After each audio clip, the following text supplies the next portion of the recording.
السلام عليكم ورحمة الله وبركاته. وعليكم السلام ورحمة الله وبركاته.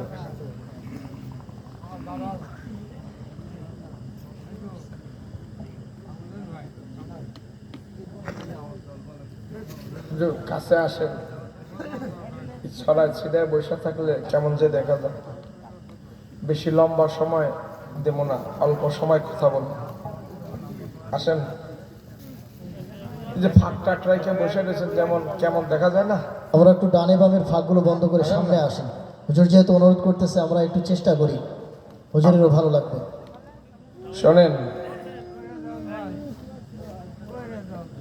আমি মুসাফির মানুষ, আমি যদি দোয়া করি, রসুল বলেছেন এই দোয়া আল্লাহ পাক কবুল করবেন। তো অন্তত পক্ষে দোয়া তো করতে পারবো সবাইকে নিয়ে, কথা কয় না দিই। তো দোয়া হবে আজকে, দোয়া করবেন তো সবাই ইনশাআল্লাহ। তো সবাই আসুন, কাছে আসুন, দোয়া করব। এর আগে দিয়ে অল্প কিছু কথা বলবো। মুসাফির যদি দোয়া করে দোয়া কবুল হয়, কখন কবুল হবে সেটা আল্লাহ পাকের বিষয়, কিন্তু দোয়া কবুল হবে। সাউন্ড দেন আরো জোরের থেকে, দূর থেকে যেন আওয়াজ যায়।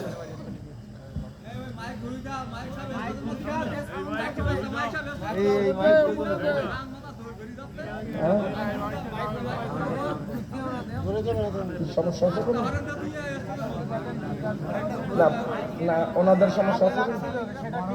আচ্ছা আচ্ছা আচ্ছা, ঠিক আছে ঠিক আছে।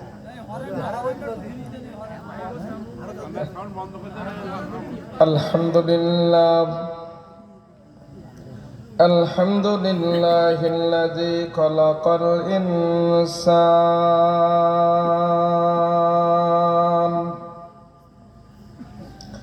ওয়া আল্লামাহুল বায়ান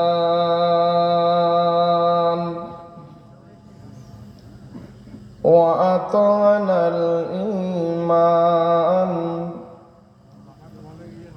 وخلقنا المسلمين والمسلمات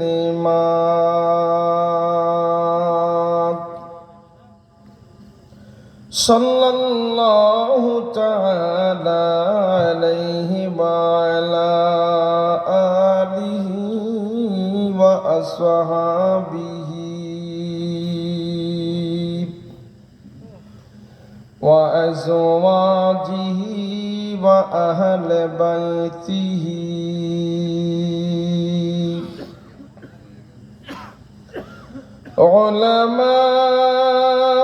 علماء أمته وفقهاء ملته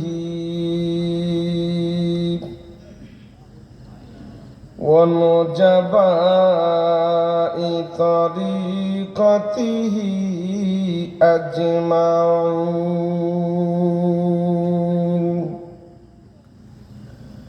الذي أرسله الله تعالى بالحق بشيرا ونذيرا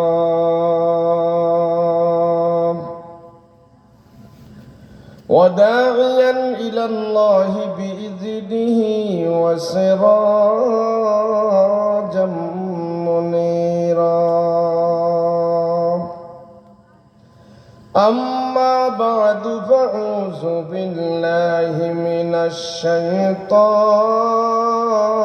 الرجيم بسم الله الرحمن الرحيم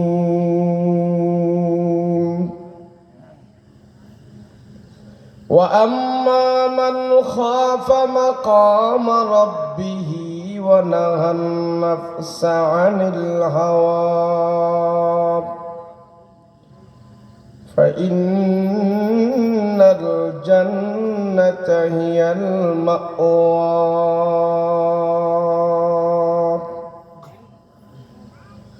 قال سيدنا رسول الله صلى الله عليه وسلم المرء على دين خليله فلينظر أحدكم من يخالل أو كما قال النبي عليه الصلاة والسلام.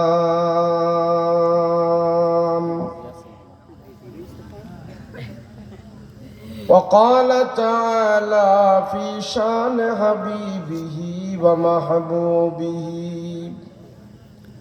وما أرسلناك إلا رحمة للعالمين. صلى الله على سيدنا ومولانا محمد وعلى آله وأصحابه أجمعين. بلغ العلا بكماله كشف الدجى بجماله حسنت جميع خصاله صلوا عليه وآله. আলহামদুলিল্লাহ। বালিয়াডাঙ্গা ধর্মপ্রাণ মুসলমানদের উদ্যোগে ওয়াজ দোয়ার মাহফিল। আজকের মাহফিলের প্রধান অতিথি, সভাপতি, সম্মুখপান উপবিষ্ট দিনদার মুত্তাকি পরহেজগার ভাইয়েরা,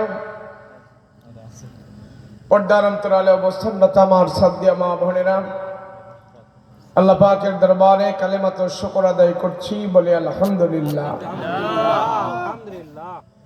আল্লাহ আমাকে আপনাকে এই মধ্যরাত পর্যন্ত এখানে একত্র হয়ে বসার তৌফিক দিয়েছেন। আল্লাহ যারে ভালোবাসে, পছন্দ করে, মহব্বত করে, যার উপরে আল্লাহ পাকের রহমতের দৃষ্টি আল্লাহ বারবার দান করে, ওই ব্যক্তিটাই নেক কাজের মধ্যে শামিল হতে পারে। আমরা যে এখানে বসে আছি, আমরা নেক কাজের মধ্যে শামিল হয়ে আছি। বলেন আমাদের এটা কোন কাজ? জোরে বলেন না, কোন কাজ? এটা নেক কাজ কিভাবে হইল বলতে পারেন? এটা নেক কাজ এই জন্য হইল, যতক্ষণ আপনারা এখানে বসেছিলেন কেউ কোনো খারাপ কাজ করেন নাই। নাকি সাতক্ষীরা মাহফিলে খারাপ কাজ করে না? পিছনে যারা আছে তারা কি অন্য কাজ করে নাকি এক কাজই করতেছে? এক কাজ। সবাই সবাই আমরা এখন এক কাজের মধ্যে শামিল।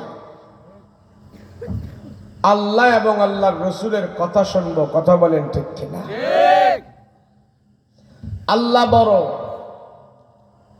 আল্লাহর কথাও বড়, নবীজি দামি, সম্মানী। নবীজির কথা যারা বলে এবং শোনে তারাও সম্মানী। এই মুহূর্তে আল্লাহর দরবারে আমাদের অনেক দাম এবং সম্মান। কেন? সর্বপ্রকারের গুনাহ থেকে আমরা মুক্ত, আলহামদুলিল্লাহ বলে। কেউ 1 ঘন্টা, কেউ 2 ঘন্টা, কেউ আধা ঘন্টা। আজকের এই মাহফিলের সুবাদে আমরা এখানে যতক্ষণ বসেছিলাম অতক্ষণ একটি গুনাহ আমরা করি নাই। কথা বলেন ঠিক ঠিক? আবার যখন আমরা বাড়িতে যাব, তাওবা ইস্তিগফার করে আল্লাহর দরবারে কান্নাকাটি করে আমরা বাড়িতে যাব। যখন এখান থেকে উঠবো, রসুল বলেন ফেরেশতারা তোমাদেরকে বলবে কুমু মাগফুরাল লাকুম, আল্লাহ তোমাদেরকে ক্ষমা করে দিয়েছেন। সুবহানাল্লাহ। মাহফিল দিলে, আসলে, বসলে, বললে, শুনলে যে লাভটা সর্বপ্রথম হয়, বান্দা যতক্ষণ পর্যন্ত মাহফিলে হাজির থাকে, উপস্থিত থাকে, অতক্ষণ পর্যন্ত সে সর্বপ্রকারের গুনাহ থেকে মুক্ত থাকে। আর গুনাহ থেকে মুক্ত থাকার জন্যই আল্লাহ এই পৃথিবীতে লক্ষাধিক নবী রাসূল প্রেরণ করেছেন। মানুষগুলো গুনাহ থেকে বেঁচে, জাহান্নাম থেকে বেঁচে জান্নাতে যেন যেতে পারে, নাফরমানি থেকে বেঁচে মানুষগুলো যেন জান্নাতে যেতে পারে, সেই জন্যই আল্লাহ এই দুনিয়াতে লক্ষাধিকের উপরে নবী রাসূল পাঠিয়েছে। যত নবী রাসূল দুনিয়াতে আসছেন সবাই একই কথা বলছেন, জাহান্নাম থেকে বাঁচো, জান্নাত কামাই করো, বহুত্ববাদ ছাড়ো, একাত্মবাদ ধরো। তোমার মত জান্নাতের পথ নয়, আল্লাহর মত জান্নাতের পথ। সেজন্য ঈসা আলাইহিস সালাতু ওয়াস সালাম থেকে নিয়ে আমার আপনার নবী পর্যন্ত এই একটা লম্বা একটা গ্যাপ, 600 বছরের একটা সময়। কয়শো বছর? 600 এদিকে আওয়াজ না কে লাগা লাগে কথা কত? 600 বছরের একটা গ্যাপ ছিলেন ঈসা নবী থেকে নিয়ে আমাদের নবী পর্যন্ত।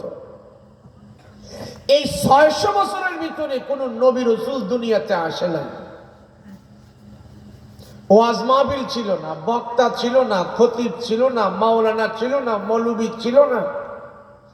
আসমানি গ্রন্থ পড়ে পড়ে মানুষকে বুঝানোর মতন কোন লোক ছিল না। না থাকার ফলে ঈসা নবী থেকে নিয়ে আমাদের নবী পর্যন্ত এই 600 বছরের মানুষগুলো আল্লাহর ওহী প্রদত্ত জ্ঞান না পাওয়ার কারণে, ওহী প্রদত্ত জ্ঞান তাদেরকে কেউ না দেওয়ার কারণে সেই মানুষগুলোর চরিত্র তো নষ্ট হইছেই। তাদের উদ্দেশ্য কি, তারা যাবে কোথায়, তারা কি করতেছে, ভবিষ্যৎ কি, কবর, মিজার, হাসর, ফুলসেরাত, জাহান্নামের শাস্তি, জান্নাত কি, এগুলির খবরই তাদের কাছে নাই। না থাকার ফলে সেই মানুষগুলো জাহেলে রূপান্তরিত হয়েছে। আর সেই যুগটাকে বলা হয় আইয়ামে জাহেলিয়াতের যুগ। আইয়ামে জাহেলিয়াতের যুগের অবস্থা বর্ণনা করে বোঝানো যাইব না। এই পৃথিবী খারাপ হইতে হইতে হইতে হইতে আরো বহুত খারাপ হওয়ার পরেও জাহেলিয়াতের যুগের খারাপগুলো আমাদের মাঝে বাসবে না। হ্যাঁ, কিয়ামতের আগে কিছু কিছু সিমটম, নমুনা দেখা দিবে। সিমটম, কিছু কিছু নমুনা দেখা দিবে। জাহেলিয়াতের যুগের মানুষদের এমন কুপ্রথা ছিল, মদ খাওয়াটাকে তারা জমিদারি মনে করত। যার বাড়িতে বেশি মদের ঢাম থাকতো তারে বলতো সে জমিদার, সে শিল্পপতি, খুব ভালো মানুষ, সম্মানী মানুষ। কথা বুঝতে পারছেন? কথা বুঝছেন? একটা নমুনা কইলাম, মদ যে বেশি খাইতে পারতো, যার বাড়িতে বেশি মদ থাকতো, মদের ঢাম থাকতো, এরে সবাই সম্মান দিত সমাজের ভিতরে। উনি খুব ভালো মানুষ, উনি ভদ্র মানুষ। যে মদ খায়া মাতলামি করতো আর তারে সবাই সম্মান দিত, তাহলে তাদের মাথার ঘিলু কত নষ্ট হয়েছে চিন্তা করেন। বাচ্চা জন্মগ্রহণ করলে আমরা এখন কি করি? এই বাচ্চাটাকে আমরা কি করি জানেন? কিছুদিন যাওয়ার পর একজন হক্কানি ধার্মিক আলেম ওলামার মুখ থেকে আমরা কোনো কিছু চিবাইয়া তার মুখে দেই। আমাদের দেশে এটা তাহানিক বলে, কোরআনের ভাষায় এটা তাহানিক বলে। ওই জাহেলিয়াতের যুগে বাচ্চা কাচ্চা জন্মগ্রহণ করলে ওই জাহেলিয়াতের যুগের মানুষেরা একটু মদ লাগাই দিত বাচ্চার মুখে বরকতের জন্য। কেমন মাথা খারাপ হলে মদ লাগাই দিত বাচ্চার মুখে বরকতের জন্য। এগুলির কি মাথা কি ভালো আছে না খারাপ হয়েছে? মানুষের মাথা খারাপ হলে পাগল হয়, আর পাগলের মাথা খারাপ হলে যা হয় ওই জাহেলিয়াতের যুগের মানুষের তা হয়েছে।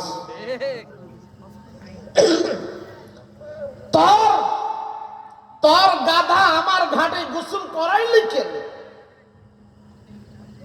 এই নিয়ে ঝগড়া বাইদা দুইজনে জায়গায় মানাল। তোর ঘোড়া আমার গাছের পাতা খাইল কে?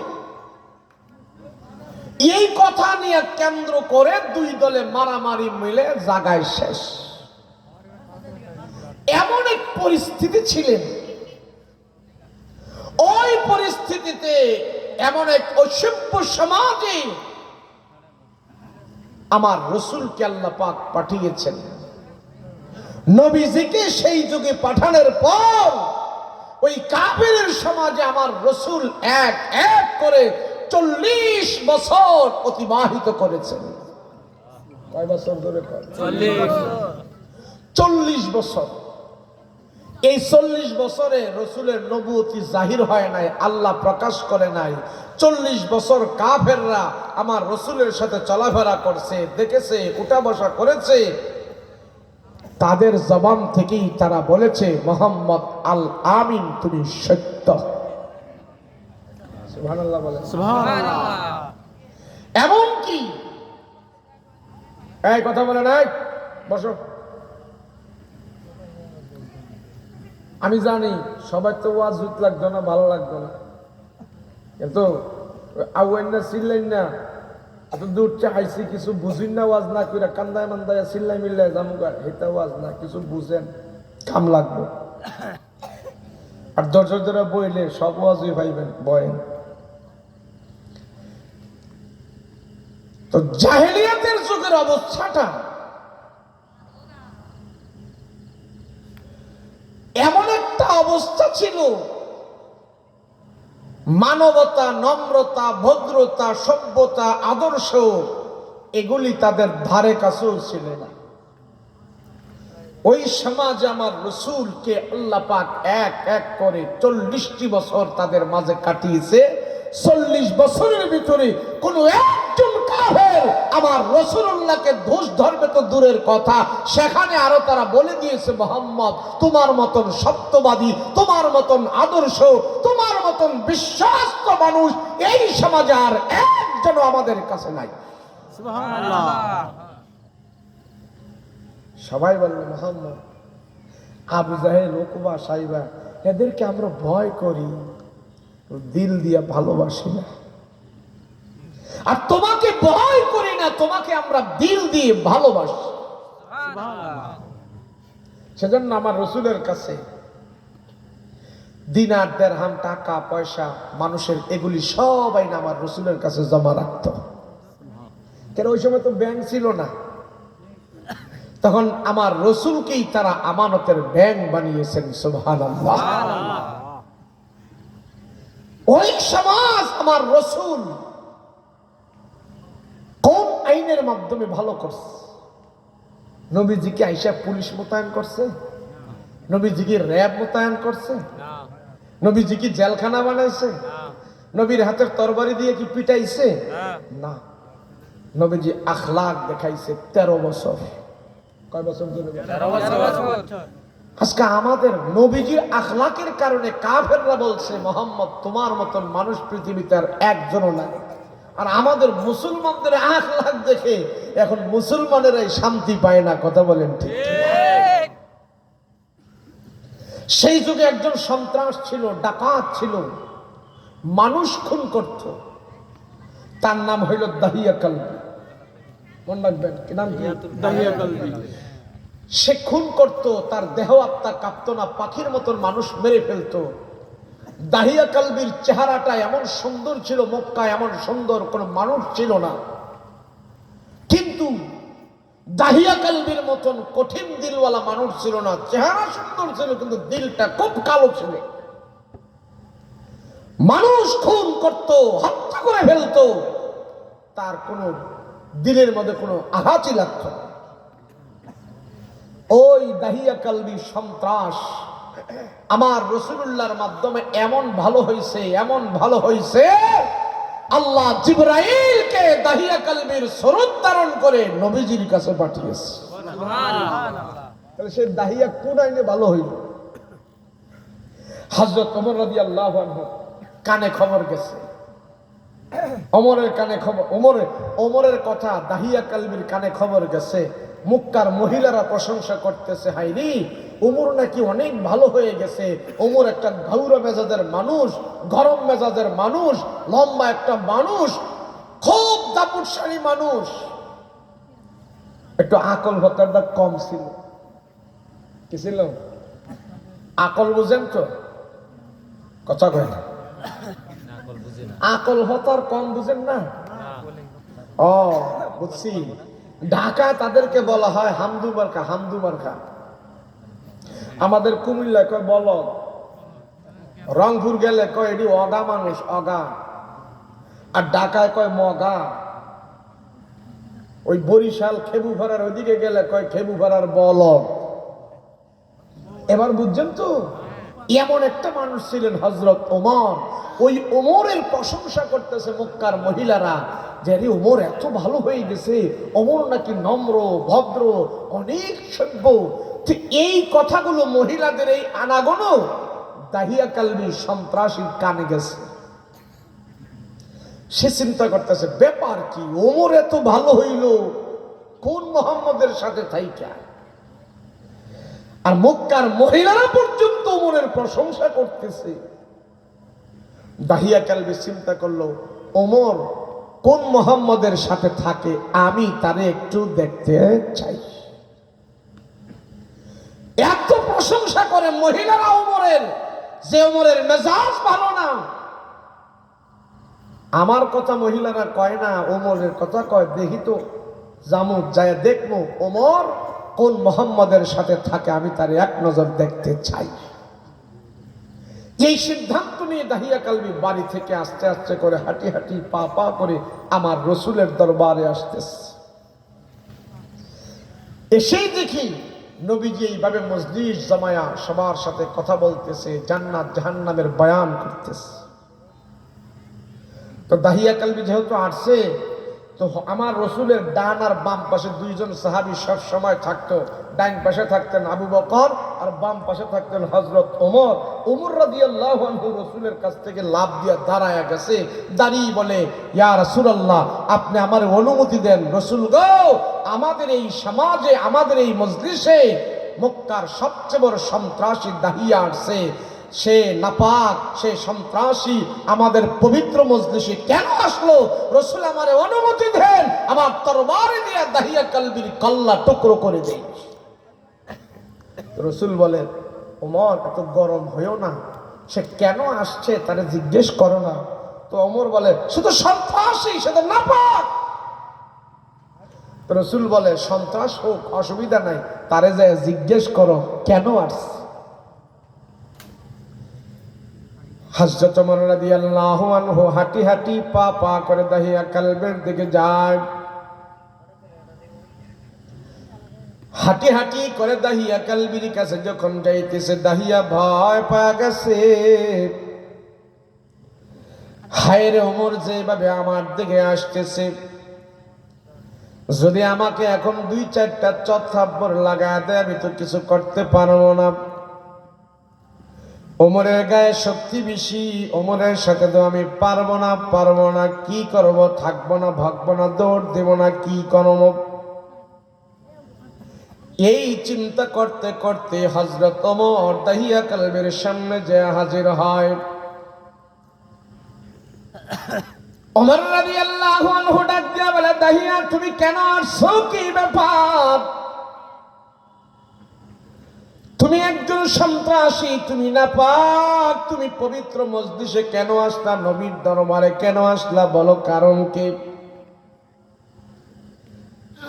দাহিয়া কালবি বলে, ওমর শুধু একটা জিনিস জানার জন্য আসছি, তুমি কোন মুহাম্মদের সাথে থাকো।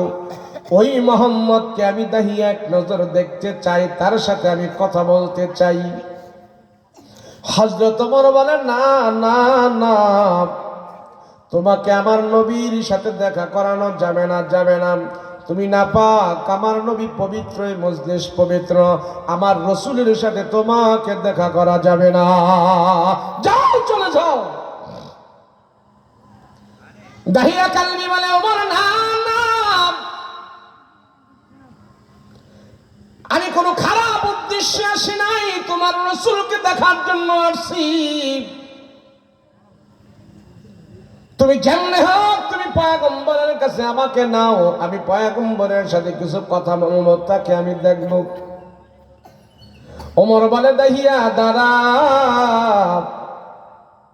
আমার নবী যদি অনুমতি দেয় তাইলে তোমাকে আমি আমার পয়গম্বরের কাছে নিয়ে যাব, ডাইরেক্ট তোমাকে নিয়ে যাব না, রাসূলের পারমিশন লাগবে। ওমর রাদিয়াল্লাহু আনহু এসে বলে, ইয়া রাসূলুল্লাহ, ইয়া হাবিবাল্লাহ, রহমতের নবী, এই মক্কার সন্ত্রাসী রাসূল গো আপনার সাথে দেখা করতে চায়। রাসূল গো আপনি দেখা করবেন কিনা বলেন? শুধু সে আপনার সাথে একটু কথা বলবে, আপনাকে দেখবে, এতটুকুই তার দাবি। নবী বলে দাহিয়া, নবী বলে ওমর, আমার মন বলতেছে কেমন জানো, ওই সন্ত্রাসী দাহিয়া কালবির কপালের মধ্যে আল্লাহ তাআলা মনে হয় হেদায়েতের দরজা খুলে দিয়েছে। যাও তারে তুমি নিয়ে আসো। ওমর রাদিয়াল্লাহু আনহু বলে, ও দাহিয়া আসো, আমার নবীজি তোমাকে অনুমতি দিয়েছে যাওয়ার জন্য, তুমি আসো। তবে সাবধান, তুমি মুখে যদি একটা বলো আর দিলে যদি আর একটা থাকে, আমি কিন্তু তোমাকে ছাড়বো না, আমার তরবারি দিয়ে কিন্তু তোমার দুই টুকরা করে দেব। আসো, তুমি আমার কাছে আসো, আমার সাথে আসো, আমার নবীর সাথে তোমাকে আমি দেখা করাবো, তুমি আমার সাথে আসো। আল্লাহর নবী রাহমাতুল লিল আলামিনের কাছে দাহিয়া কালবিকে হযরত ওমর ধরে ধরে নিয়ে আইসা আল্লাহর নবীর সামনে দাঁড় করায় দিছে। আর ওমর পরিচয় করায় দিতেছেন, উনি হলেন আবু বকর, উনি হলেন ওসমান, উনি হলেন আলী, আর আমাকে তো তুমি চেনো। আর আমাদের সামনে যিনি বসা উনি হলেন আমাদের রাহমাতুল লিল আলামিন মুহাম্মদুর রাসূলুল্লাহ সাল্লাল্লাহু আলাইহি ওয়াসাল্লাম। দেখো কি বলবো আমার রাসূলের সাথে বলো। মুসলমান ভাইরা রে আমার, দাহিয়া কালবি আমার পয়গম্বরের সামনে তাকায় রইলেন, আল্লাহর নবীর চেহারার দিকে তাকায় রইল। আর আমার নবী ডাক দিয়া কয়, দাহিয়া কালবি রে, তুমি আমার রাসূলের দরবারে আসছো, আমার বাড়িতে আসছো, তুমি আমার মেহমান, আর আমি নবী তোমার জন্য মেজবান, তোমাকে আমি মেহমানদারি করাইতে হবে, এটা আমার উপরে দায়িত্ব। তুমি আমার রাসূলের বাড়িতে চলে আসছো, তুমি আমার মেহমান হয়ে গেছো। এখন আমার রাসূলের উপরে দায়িত্ব হইল দুইটা, তোমার আমি ভালো খাবার দিতে হবে, ভালোবাসার ব্যবস্থা করতে হবে।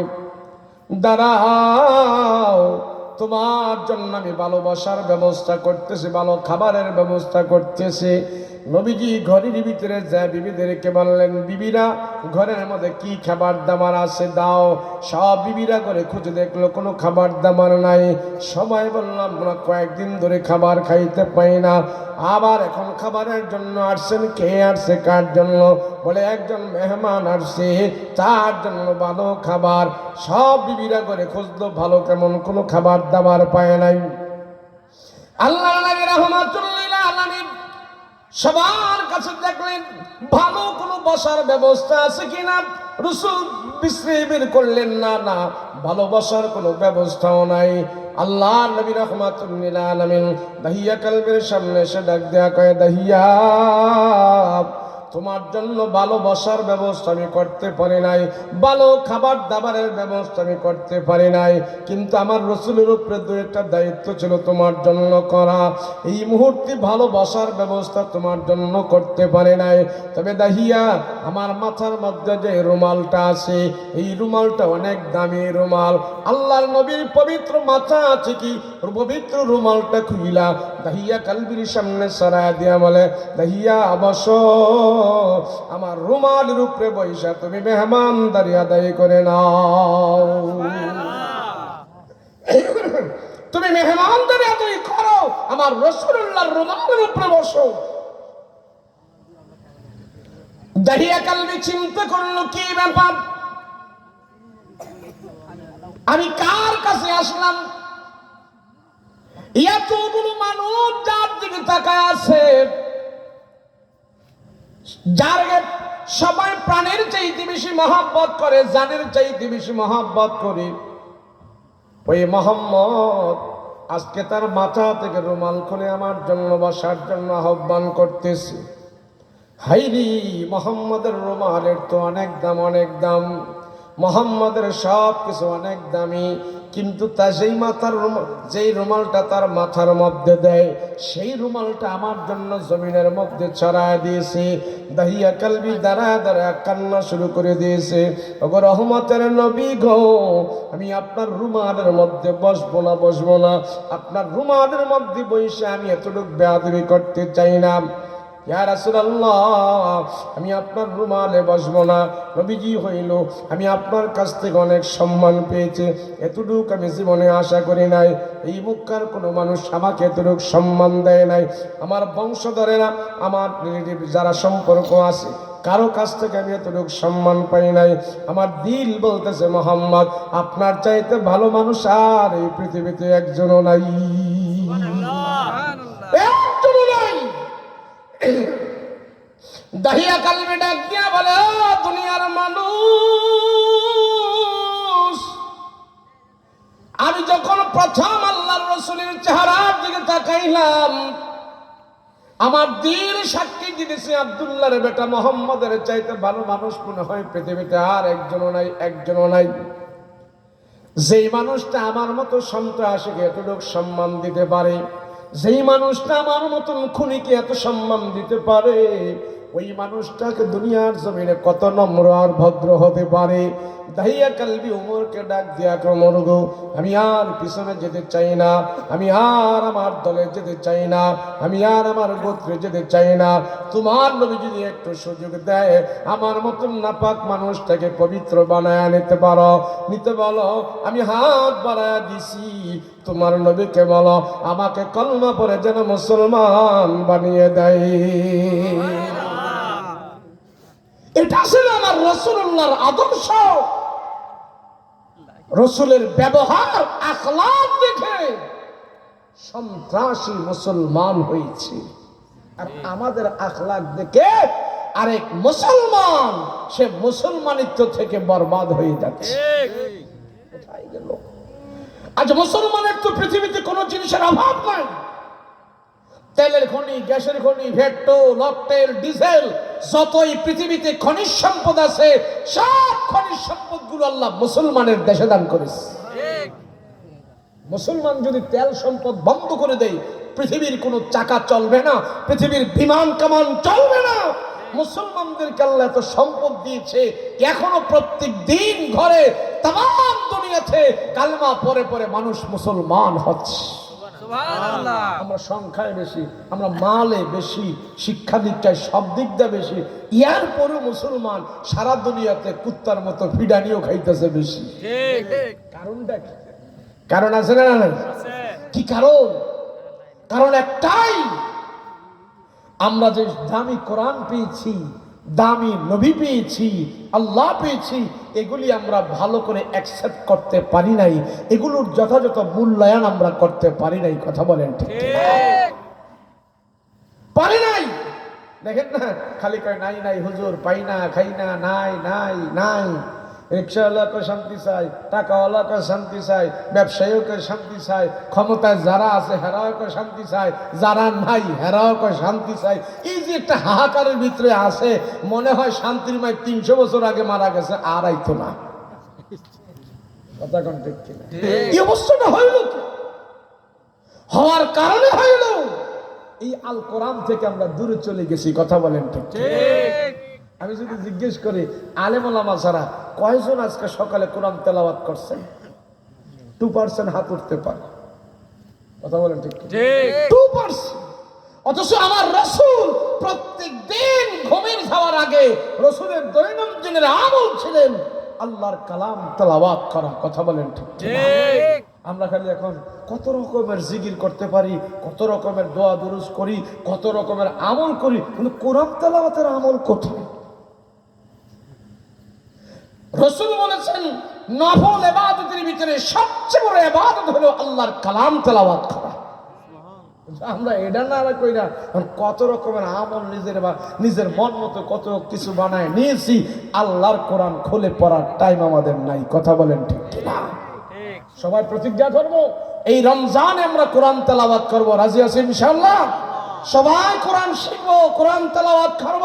রমজানের প্রতিটা মুহূর্ত আমরা আল্লাহর কালাম খুলে খুলে পড়বো। কথা বলেন ঠিক কিনা? আল্লাহর কালাম না পড়লে তার দিলে ভয় আসে না। আল্লাহর কালাম তেলাওয়াত না করলে তার দিলে ভয় আসে না। আর দিনের ভিতরে যখন আল্লাহর ভয় না আসবে, অতক্ষণ পর্যন্ত আপনি পাপ থেকে মুক্ত হতে পারবেন না। কথা বলেন ঠিক কিনা? আল্লাহর ভয় দরকার, আল্লাহর ভয় আসতে হবে। আল্লাহর ভয় যদি থাকে, তা আমি চুরি করা, আমার সামনে যদি টাকা আসে, চুরির অফার আসে, চুরি করার সুযোগ আছে, ঘুষ খাওয়ার সুযোগ আছে, আল্লাহর ভয় যদি আমার দিলের ভিতরে থাকে, তাহলে সেই ঘুষের টাকায় আমি হাত দিব না। কথা বলেন ঠিক?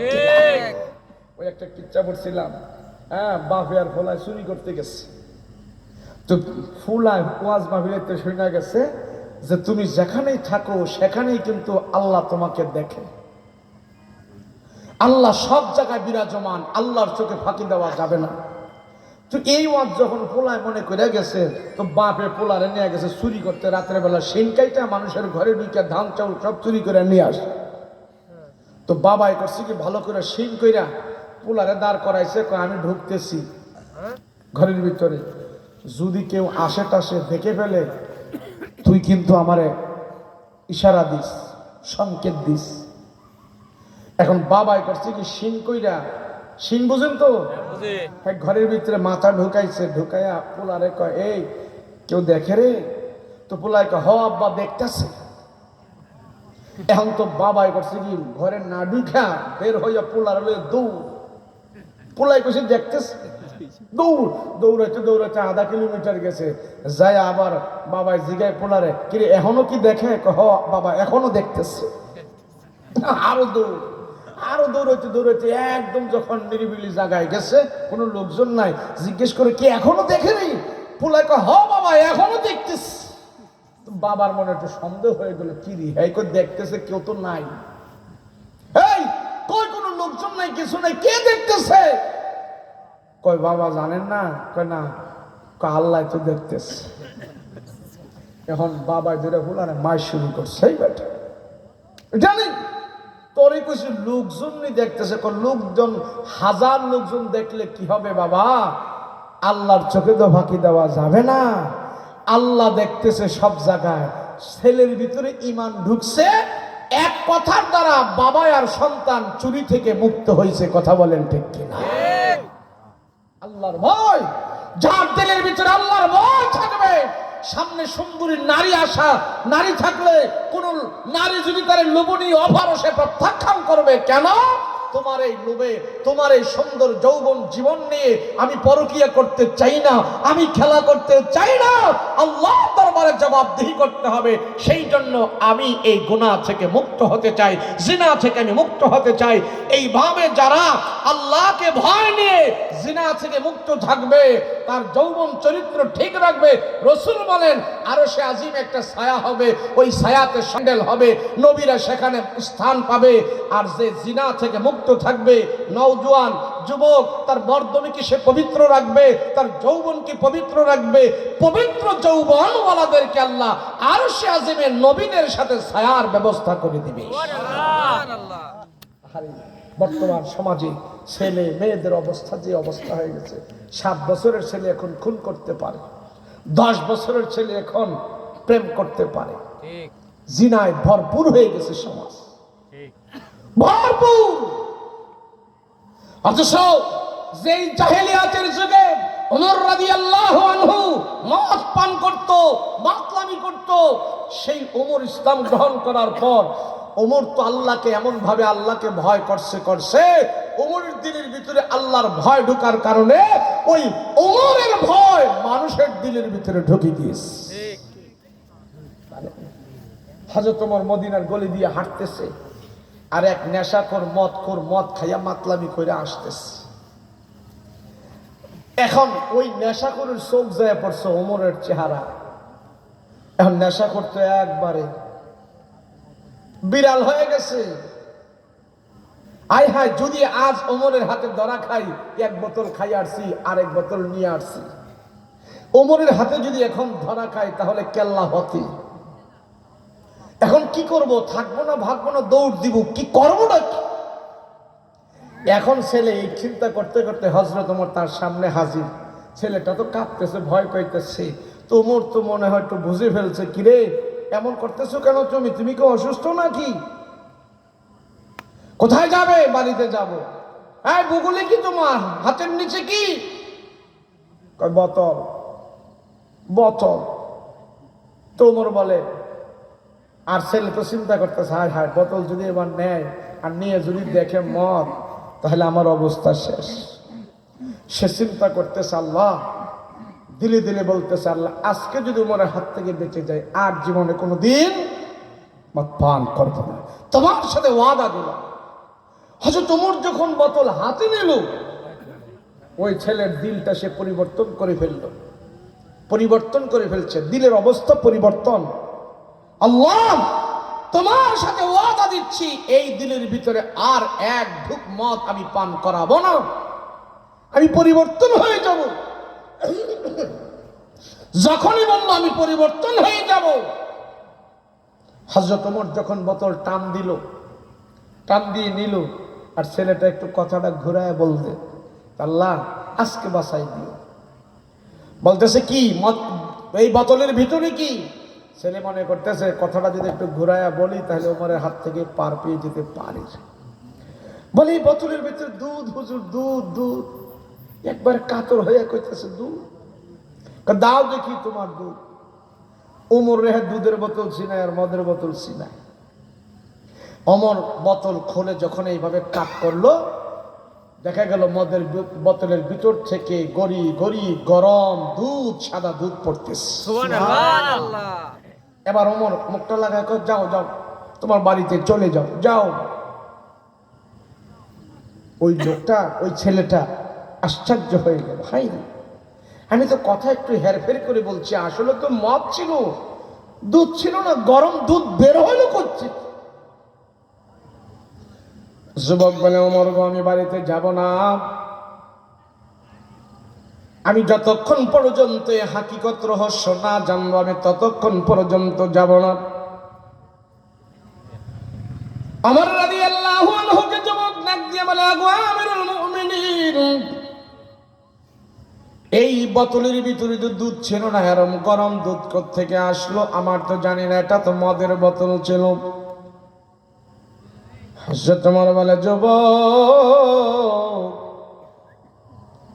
আমি যখন তোমার থেকে বোতল টানলাম, তোমার দিলের অবস্থা কে ছিল বলো?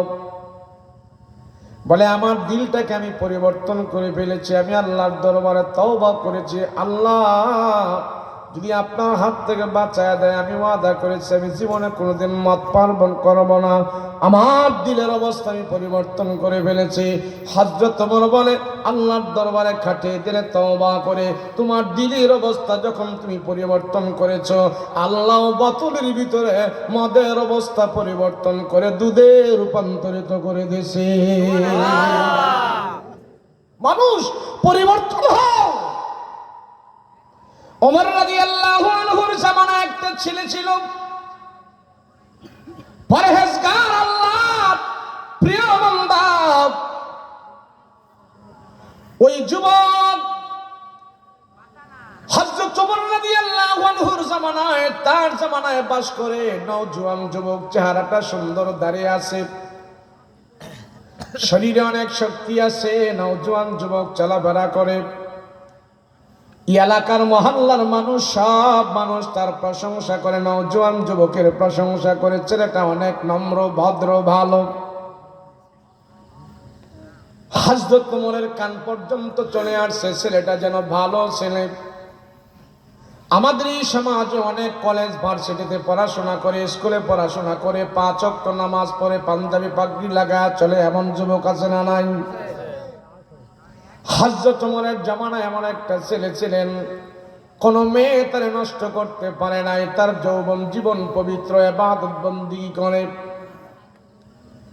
সব মানুষ তারে ভালোবাসে, হযরত ওমরও তার প্রশংসা করে, তার ভালোবাসে। কিন্তু ওমর রাদিয়াল্লাহু আনহুর কাছ থেকে ছেলেটার বাড়ি ছিল বহুত দূরে। সব পাড়া মহল্লার গ্রাম গঞ্জের সব মানুষের কাছে এই যুবকের আদর্শ চরিত্র সবার কাছে ভালো। ওই সমাজের ভিতরে একজন দুশ্চরিত্র মহিলা ছিল। ওই মহিলাটাও সেই ছেলেকে ভালোবাসে, কিন্তু মহিলার ভালোবাসাটা ছিল অন্য ধরনের। কোরআনে কারিমে সূরাতুর রহমানের ভিতরে আল্লাহ পাক আয়াত নাজিল করে সেই ছেলের প্রশংসা করেছে।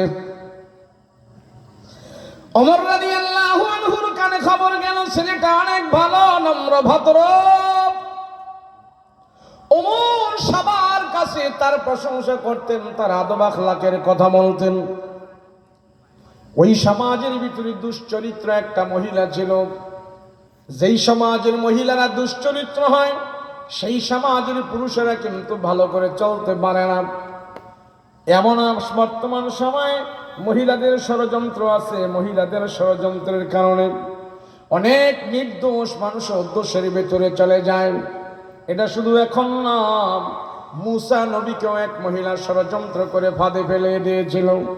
আমার নবীকে বিষ খাওয়ায় এক মহিলা মেরে ফেলার ষড়যন্ত্র করেছিল। বিনা কারণে ইউসুফ আলাইহিস সালাতু ওয়াস সালামকে এক মহিলা 7 বছর জেল খাটাইয়াছিল। মহিলাদের ষড়যন্ত্র আছে না? না নতুন না। শেখ সাদি রহমাতুল্লাহ আলাইহি বলেন, একজন মহিলা যদি সে খারাপ হয় সাপের চাইতে আরো বেশি মারাত্মক। বলে কেমনে? কোনো একটা পুরুষকে যদি সাপে কামড় দেয়, তো সাপে কামড় দেওয়ার কারণে ওই পুরুষের যদি ঈমান আমল ভালো থাকে, তো সাপের ধ্বংসনের পরেও তার ঈমান আমল ভালোর কারণে সে জান্নাতে চলে যাবে।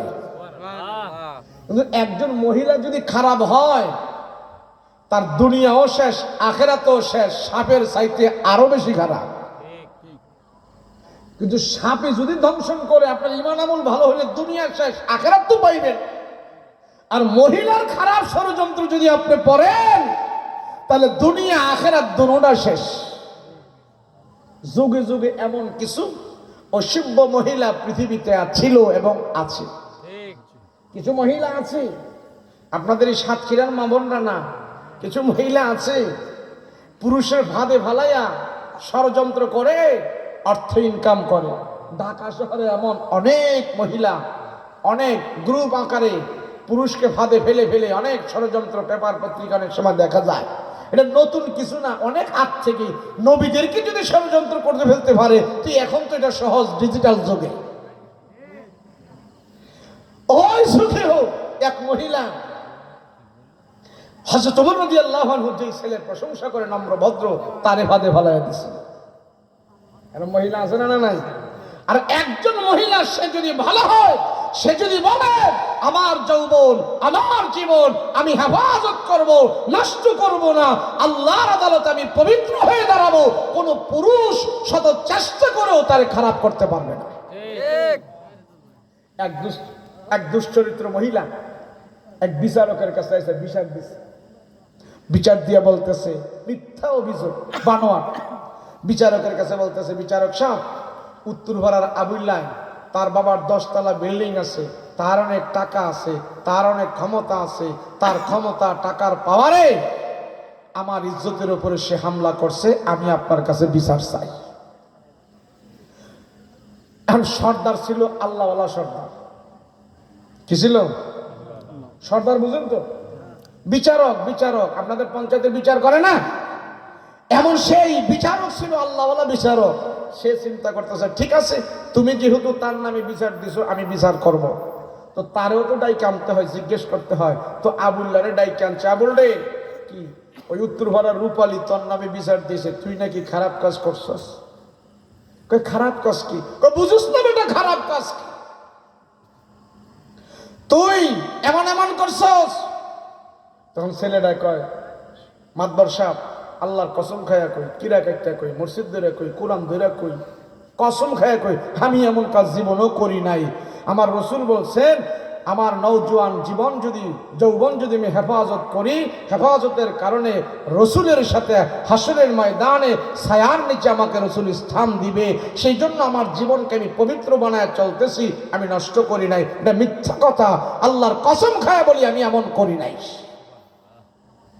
আচ্ছা, এখন ডাইকে আনছে ওই মহিলাটার, এই তুমি যে তার নামে বিচার দিলে, সে তো বলতেছে এমন কাজ করে নাই, তুমি কেন তার নামে মিথ্যা কথা বললা? তো ওই মহিলা কয়, আল্লাহর কসম খায়া কই, কিরা একটা কই, মসজিদ ধরে কই, কোরআন ধরে কই, না হ্যাঁ এমন কাজ করছে, আমি বিচার চাই। বিচারক পড়ে গেছে বিপদে, হ্যাঁ কসম কাটে, হ্যাঁ কসম কাটে, বিচারক যাইবি কই? এটা তো এখনকার যুগের বিচারক না, আগেরকার যুগের বিচারক ছিল। আর এখনকার বিচারক যদি হইতো তো দেখতো যে কেডা 1000 টাকা নোট দিছে, ঠিক না? রাত্রে যদি 1000 টাকা নোট একটা ঘরে নিয়ে দিয়ে আসতে পারে, তো সকালবেলা বিচারকে 1000 টাকার বিনিময় 70টারে মিথ্যা করে ফেলে। সমাজে এমন বিচারক আছে, আমাদের কুমিল্লার হেদিকে আছে। এদিকে থাকলে কোয়েন না, আলহামদুলিল্লাহ আপনার কথা এত খারাপ হইতো না, আমাদের দেশের মতন এত খারাপ না, আলহামদুলিল্লাহ সাতক্ষীরার মানুষ ভালো, ইনশাল্লাহ ভালো হবে। এখন বিচারক আল্লাহওয়ালা, এখন বিচারক না। এই সমাজের ভিতরে অনেক সময় দুঃখ লাগে। একটা ছাগল বকরি যদি হাট থেকে আমরা কিনতে যাই, 5000 টাকা নিচে কিনুন যাবো বকরি, ছাগল কিনতে গেলেও 5000 টাকা লাগে। আর সমাজের বিচারক 5000 টাকা না, 500 টাকা হলে কিনা যায়। ঠিক, কই গেল বিচারকের অবস্থা? তো ওই বিচারক বলতেছে, ঠিক আছে তুমি যেহেতু বিচার দিচ্ছ, হ্যাঁও কসম কাটে, হ্যাঁও কসম কাটে, ছেলেও কসম কাটে, মেয়েও কসম কাটে। বিচারক আল্লাহর দরবার হাত তুলেছে, আল্লাহ একটা বুদ্ধি বাড়ি করো, কি করবো? তার মাথায় একটা বুদ্ধি আইছে। বিচারক পকেট থেকে লাল 10 টাকা একটা নোট খুইলা ওই মহিলাটার হাতে দিচ্ছে, দিয়া কয়, আজকে সোমবার, আগামী সোমবারে সকাল 10টা বাজে এই টাকাটাই না তুমি আমার কাছে জমা দিবা। আমি যেমন দিছি এমনই দিবি। যদি এমন টাকা আমার কাছে জমা দিতে পারো তাইলে তুমি নির্দোষ, আর তোমার থেকে যদি কেউ এই টাকা নিয়ে যায় তাইলে কিন্তু তোমার উপরে পড়বে সব দোষ। পারবি? এখন মহিলা চিন্তা ভাবনা করে, হ্যাঁ পারো, টাকা আমার কাছে থাকবে, যত্ন করে রাখবো, নিব কি? যা। তো মেয়েটারে মহিলাটারে পাঠাই দিস, পোলারা ডাইকে আনছে বিচারক, বিচারক তো বিচারক ডাইকে আনছে, বলে শোন, তোর নামে যে জিনার অপবাদ দিছে তার কাছে 10টি টাকা আছে, তারে দিছি। আগামী 1 সপ্তাহের ভিতরে যেই কোনো উপায়ে হোক, যেইভাবেই হোক, এই 10টি টাকা ওই মহিলার হাত থেকে, তার নামে যে অপবাদ দিছে তার হাত থেকে তুমি আনবা, এনে তুমি আমাকে দিবে। যদি দিতে পারো তুমি নির্দোষ, না আনতে পারলে কিন্তু সব তোমার দোষ। পারবি না? এখন হ্যাঁ কয়, মনে মনে চিন্তা করে দেখছে, আমি পুরুষ মানুষ, টাকা আছে, সব আছে, হ্যাঁ পারো, যেমন হোক আনো, যা দিয়া দিছে। এখন পোলায় তো মায়ের বাড়ির আশেপাশে গিয়ে ঘুরঘুর করে, কেমনে 10টা টাকা থাকতে আনবে, খালি ওই চিন্তা। বাদাম খাওয়ায়, এটা খাওয়ায়, সেটা খাওয়ায়, কোনো কাজ হয় না। আর ওই ওই ওই মাতারিকা শয়তান, আমার কাছে আবি না, তুই সব দিতে পারি, মাগার টাকা দিব না। এমন করতে করতে গেছে 5-6 দিন, মাতারি তো টাকা দেয় না, মহিলা তো টাকা দেন।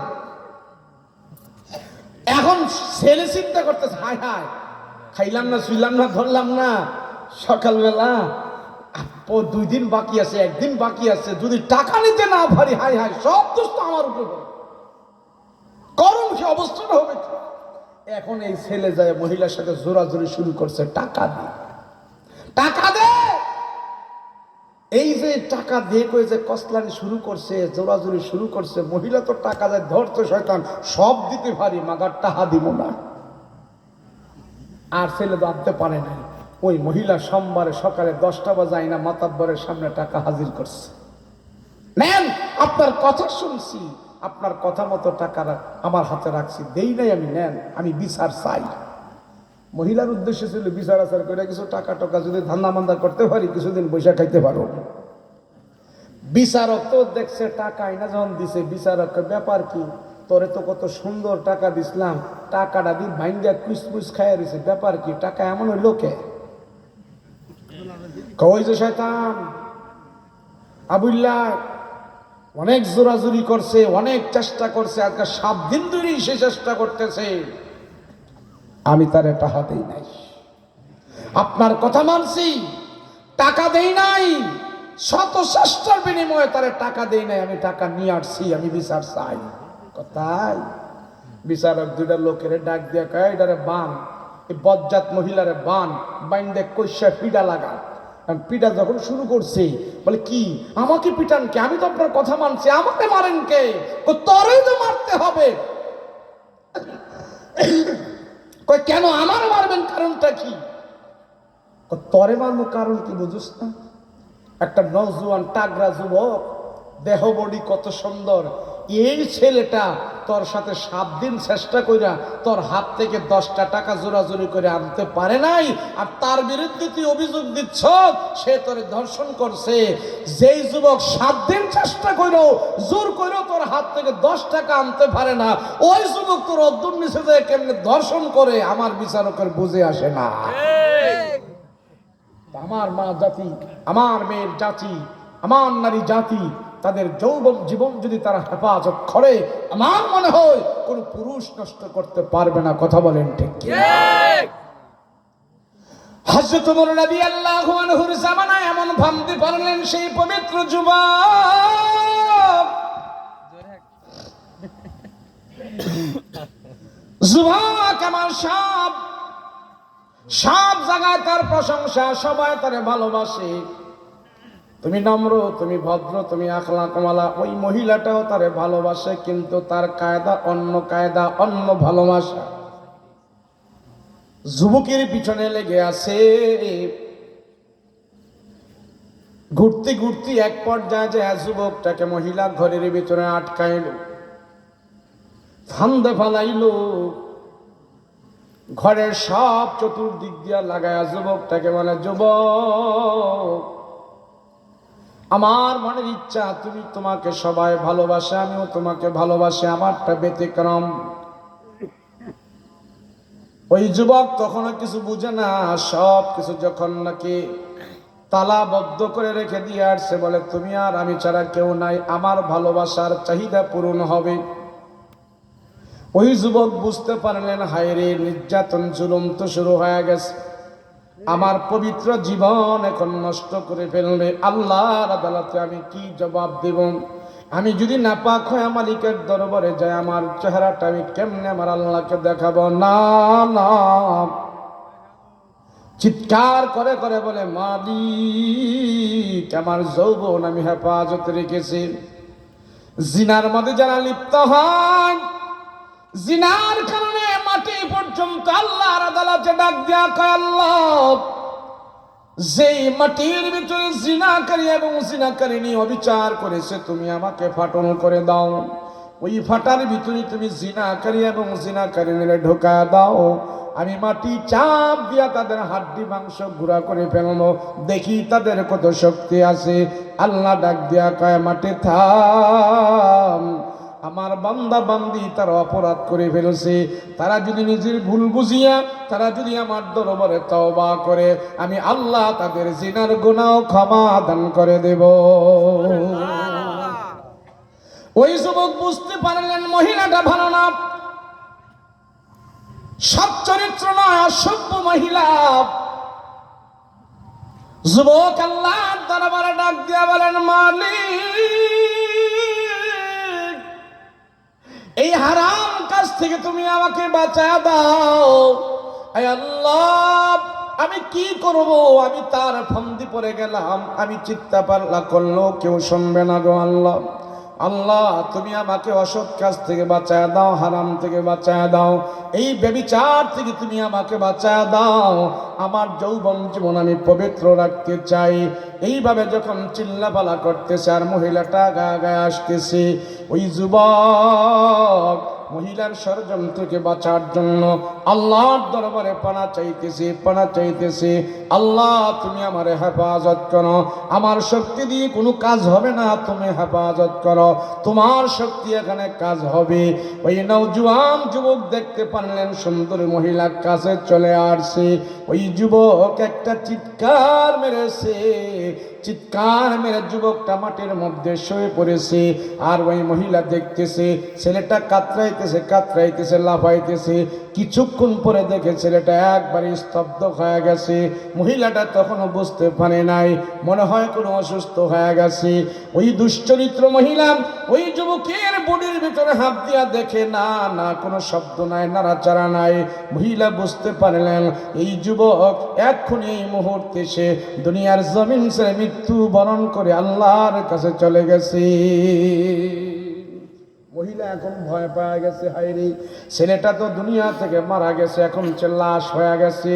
আমি চাইলাম কি আর হইল কি, এখন যদি মানুষেরা দেখে ফেলে তাইলে তো আমাকে তারা খুনের আসামি বানাবে। আমার ঘরের ভিতরে ছেলেটা মারা গেছে, কি করা যায়? ওই মহিলাটা পর্যন্ত ভয় পাওয়া গেছে। মহিলা পর্যন্ত কাঁপতে থত হয়ে গেছে, ভয় পাইতেছি। মহিলা আল্লাহর দরবারে ডাক দিয়া কয়, আল্লাহ জীবনে আর কোনোদিন খারাপ কাজ করব না, আমি এতটুকু ভুল আমি বুঝতে পেরেছি। আল্লাহ ছেলেটা পবিত্র নওজোয়ান যুবক, তাকে আল্লাহ তুমি ভালোবাসো, তার মৃত্যুটা ভালো মৃত্যু হয়েছে, পবিত্র অবস্থায় সে দুনিয়ার জমিন থেকে বিদায় হয়ে গেছে।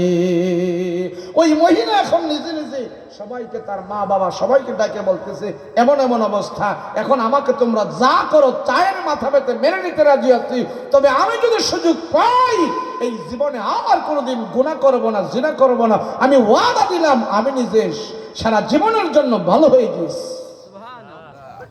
মহিলা দেখতে পাইল ছেলেটা এখন মারা গেছে, এখন তো খুনের আসামি আমি হব, করবো নাকি এখন সবাই ওই ছেলের বাপ মাও এসে দেখলো যে অবস্থা, এখন তারে রাতের বেলা মারা গেছে, রাতের বেলা তো রাতের বেলাই তারে দাফন কাফন করে কবরের ভিতরে রেখে দিয়ে আসছে। তো সকালবেলা ওমর রাদিয়াল্লাহু আনহুর কানে খবর গেল, ওমর, ওগো আমিরুল মুমিনিন, যে ছেলের প্রশংসা করতেন আপনি, নম্র ভদ্র নওজোয়ান, সেই ছেলেটা তো এমন অবস্থায় মারা গেছে। আমিরুল মুমিনিন থমকে উঠলেন, ব্যাপার কি? বলে তাই? বলে হ্যাঁ। করে পাড়া মহল্লার মানুষ ওই মহিলাও তওবাতিল্লাহ করে ভালো হয়ে গেছে, কিন্তু ছেলেটা নওজোয়ান ছেলে মারা গেছে।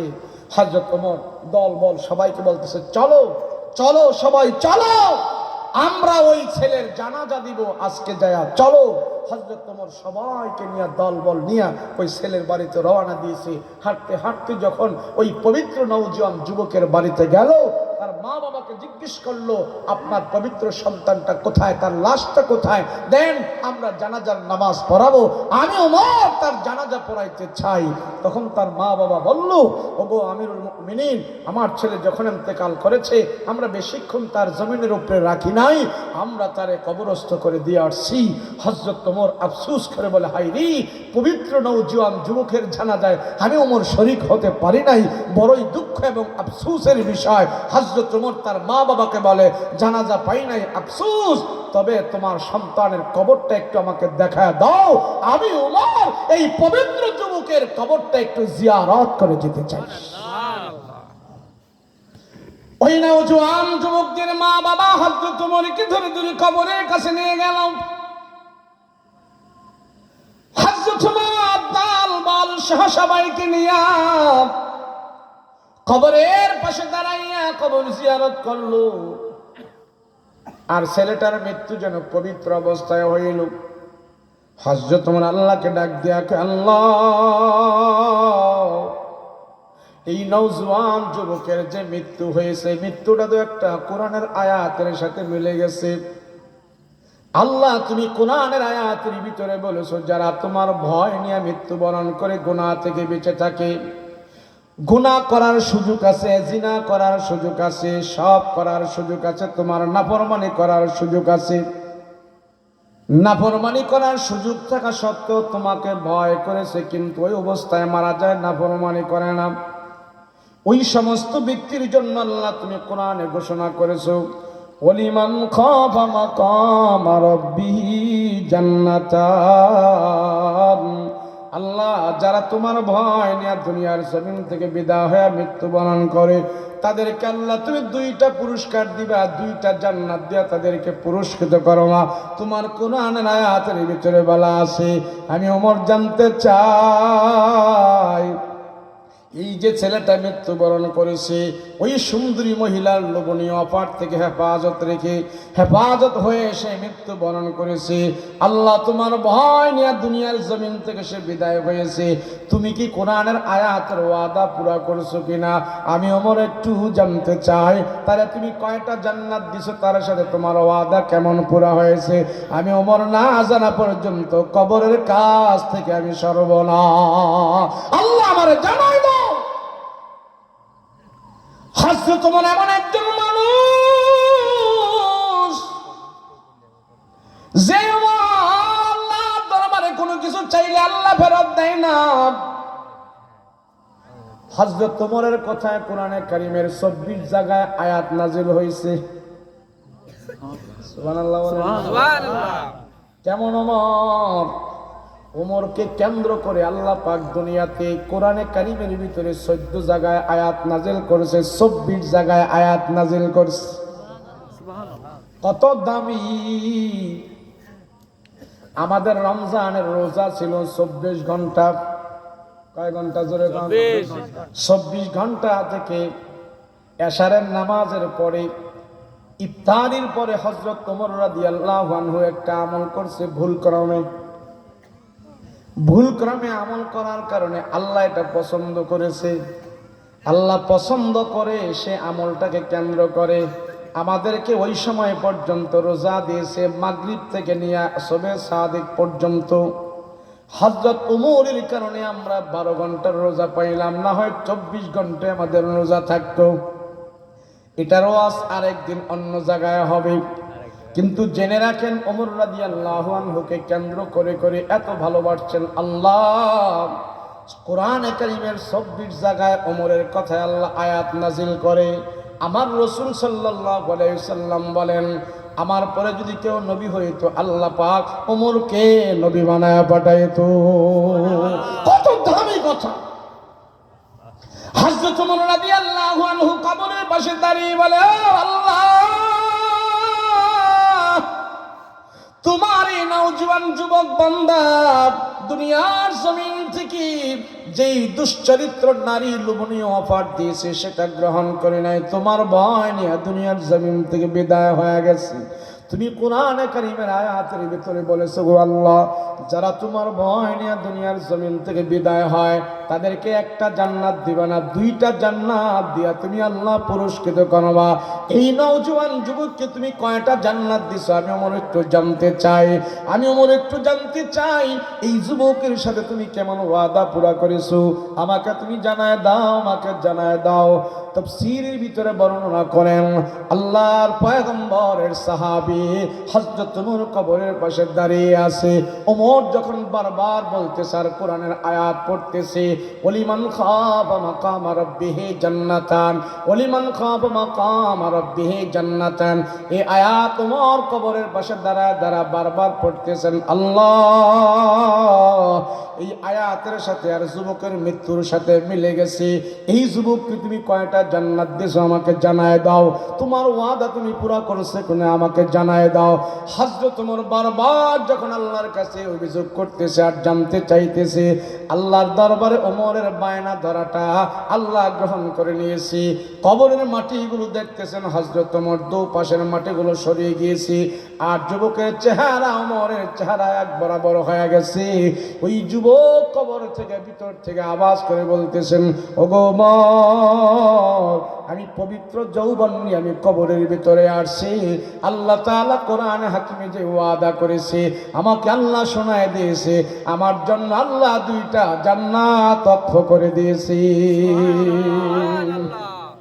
ওয়ালিমান খাফা মাকাম রাব্বিহি জান্নাতান।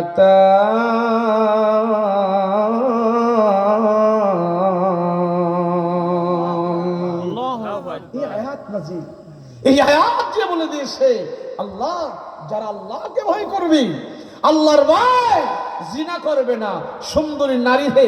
আরে নারীদের থেকে দূরে থাকবো, পুরুষ দূরের কথা, সমাজে এখন এমন কিছু খারাস পুরুষ আছে নিজের ঘরের বউ রেখা আরেক বেড়ার বউর পিছে দৌড়ি আছে না? না এটি খারাস। তোর ঘরে বিবি আছে, বউ আছে, যেই পুরুষ তোমার ঘরে বিবি রেখে বউ রেখে অন্য মহিলার পিছনে তুই ঘুরঘুর করবি, মৃত্যুর আগে বেঈমান হয়ে মারা যাবে, তোর নামাজ রোজা কবুল হবে না। আর কিছু কিছু খাডাসনি আছে, খাডাসনি বুঝেননি? আমার কুমিল্লার ভাষায় কয় খাডাসনি। জামাই থাকে বিদেশ, মরুভূমির ভিতরে হাড় ভাঙা পরিশ্রম করে জামাই বিদেশ থেকে টাকা পাঠায়, আর এই মহিলা এই টাকা দিয়া অন্য পুরুষের সাথে পরকিয়া করে। এমন আছে না? নাই? আছে। তুমি মহিলা, তোমার নামাজ রোজা হজ যাকাত কিচ্ছুই কবুল হবে না। স্বামীর অর্জিত সম্পদ যদি স্বামীর কথা মতো খরচ না করে, তোমার মন মতো খরচ করো, বেআইনি খরচ করো, হারাম কাজে ব্যয় করো, তোর নামাজ রোজা কোনোই কিছু আল্লাহর দরবারে গ্রহণযোগ্য হবে না। তুমি তোমার নামাজ রোজা ইবাদত বন্দেগী আল্লাহর কাছে গ্রহণযোগ্যতা লাভ করতে চাও, তাহলে স্বামীর মালের পাহারা দাও, মালের সম্পদের জিম্মাদারি নিয়ে দায়িত্ব আদায় করো। আমাদের দেশে নারীদের এমন এক অবস্থা হয়ে গেল, স্বামীর খেদমত করতে চায় না। আজকে বিমান দিয়ে আইলাম, যখনই বিমানে উঠি তখন দেখি সুন্দরী মহিলারা, বিমানবালারা বিমানের যাত্রী করে আইনা নাস্তা খাওয়ায়, আছে না?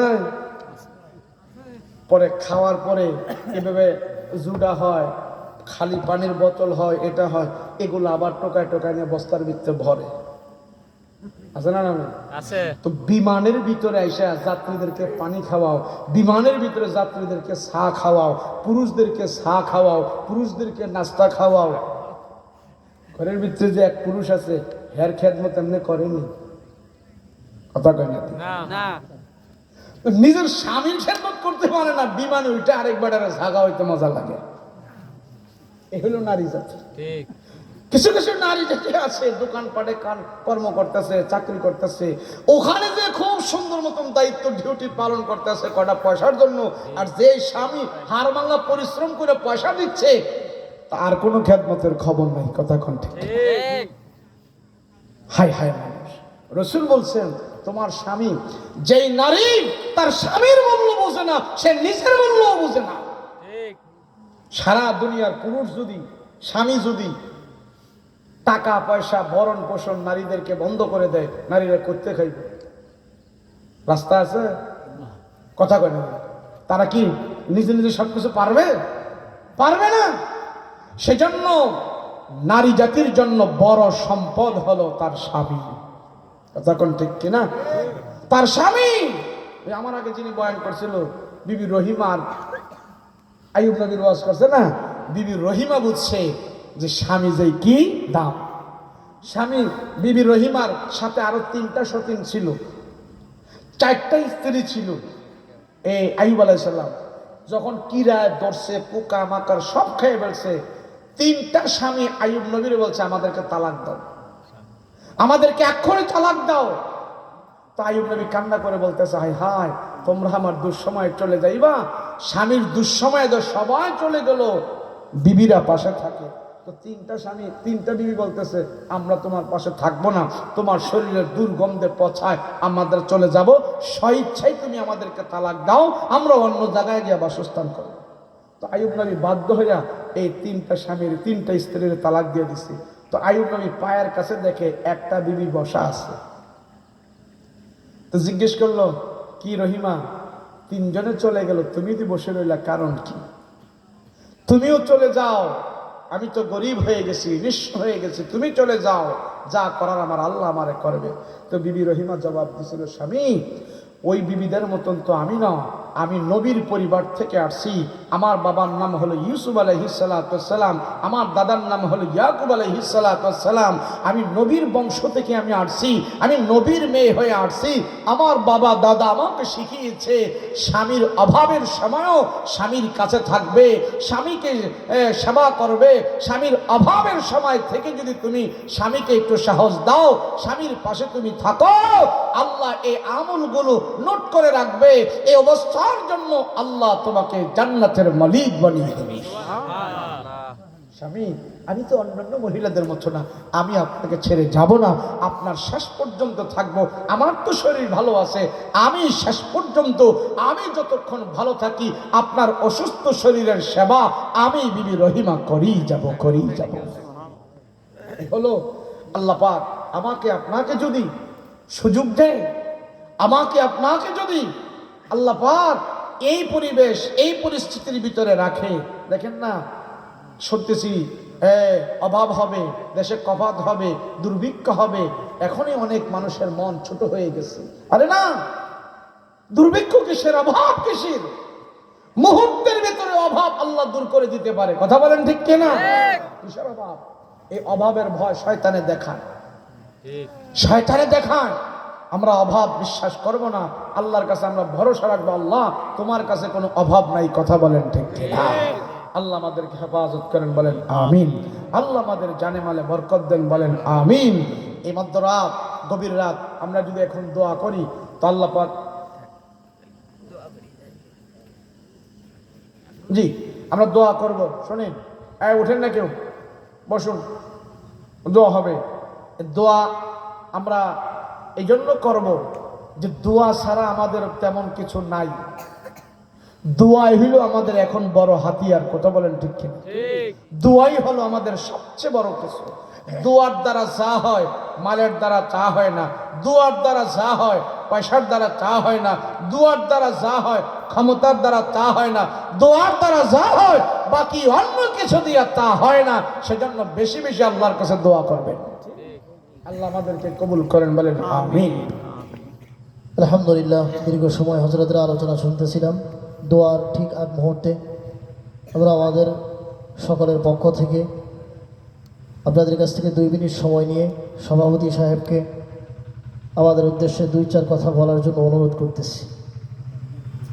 আজকের মাহফিলের সম্মানিত সভাপতি আলহাজ জনাব ইমাদুল স্যারকে কথা বলার জন্য অনুরোধ করছি।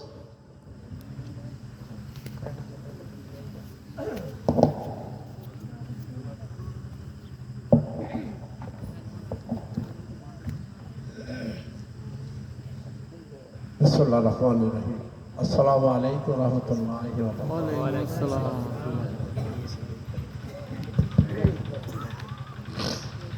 আজকের এই বালেডাঙ্গা ধরত্রার মুসলমান উদ্যোগে আয়োজিত ওয়াজ মাহফিলের সম্মানিত প্রধান অতিথি, প্রধান বক্তা, দ্বিতীয় বক্তা, পরিচালক, যারা এই অনুষ্ঠান আয়োজন করেছেন বা বিভিন্ন এলাকা থেকে পরিশ্রম করে আমাদের এই ওয়াজ মাহফিলে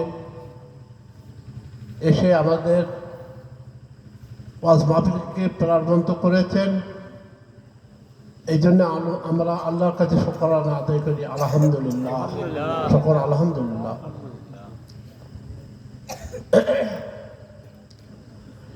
ওয়াজ মাহফিল অর্থাৎ সম্মেলন, সমাবেশ, সভা। এটা কিন্তু পৃথিবীতে যত দেশ আসুক না কেন, থাকুক না কেন, বাংলাদেশের মতন এত সম্মেলন, সভা, ওয়াজ মাহফিল আর কোথাও হয় না। বাংলাদেশ কিন্তু একটা ধর্মপ্রাণ মুসলমান আমাদের এখানে, অন্য দেশের তুলনায় আমরা আগ্রহ বলে আসি, তারপর কিন্তু আমাদের ইচ্ছা হয় না যে একটু ওয়াজ মাহফিলে অংশগ্রহণ করি। যারা এখন তো আল্লাহ ভক্ত তারাই আসতে চান, আর অন্যরা যারা মুসলমান আছেন তারা কিন্তু নামে মুসলমান কিন্তু আসতে চান না। কিন্তু আসলে যে অনেক উপকার আছে এটা কিন্তু আমরা বুঝি না। যারা এসেছেন আমি সংক্ষিপ্ত আকারে দিয়ে একটা কথা বলবো। আমরা যদি মুসলমান হই তা পরিচিত মুসলমান হই। আমরা মিথ্যা কথা বর্জন করি, আমরা ওয়াদা বেখালাপ পারি, ওয়াদা যাতে আমরা রাখতে পারি সেটা আমরা চেষ্টা করি। অশ্লীল কথাবার্তা থেকে আমরা বিরত থাকি, মিথ্যা কথা থেকে আমরা বিরত থাকি। আমরা নামাজ কালাম পড়ি, আমরা রোজা রাখি, তাসবিহ পাঠ করি, পরিবারের সাথে ভালো ব্যবহার করি, ছোটদের সাথে ভালো স্নেহ আদর ভালোবাসা দেই, অহংকার থেকে আমরা বিরত থাকি। এইগুলো যদি আমাদের ভিতরে আমরা আনয়ন করতে পারি তাহলে আমরা খাঁটি মুসলমান হব বলে আমি মনে করি।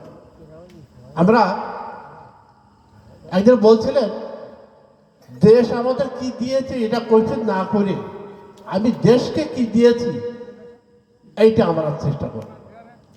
অর্থাৎ আমরা আমাদের কাজটাকে করি, আমরা সৎ পথে চলি, নিশ্চয় আমরা আল্লাহকে পাবো। এই জন্য সবার উদ্দেশ্যে বলি আমরা সুন্দরভাবে চলার চেষ্টা করি। আমি ছোট্ট একটা গজল গাবো, পারি কিনা? হ্যাঁ,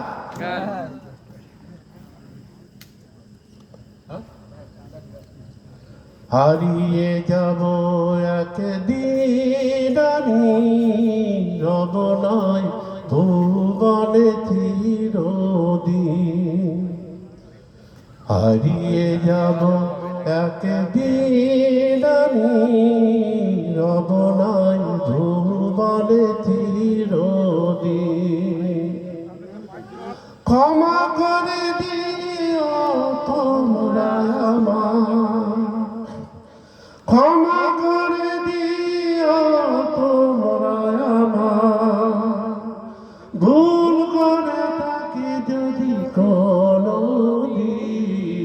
হারিয়ে যাব একদিন আমি, রব নাই ভুবনে চিরদিন। বাঁশ বাগানে বা গোরস্থানে হয়তো দেবে মরে কবর। তোমরা আমায় যাবে ভুলে, রাখবে না জানি কোনো খবর। বাঁশ বাগানে বা গোরস্থানে হয়তো দেবে মরে কবর। তোমরা আমায় যাবে ভুলে, রাখবে না জানি কোনো খবর। পড়বে কি মনে আমার কথা, ফেলবে কি অশ্রু কোনদিন। হারিয়ে যাব একদিন আমি, রব নাই ভুবনে চিরদিন। হারিয়ে যাব একদিন আমি, রব নাই ভুবনে চিরদিন। ছোট্ট মাটির ঘরে আমার দেহ নিথর হয়ে পড়ে রবে,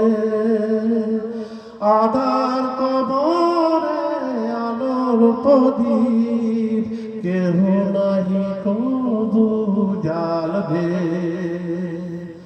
ছোট্ট মাটির ঘরে আমার দেহ নিথর হয়ে পড়ে রবে, আধার কবরে আলোর প্রদীপ কেহ নাহি কবু জ্বালবে।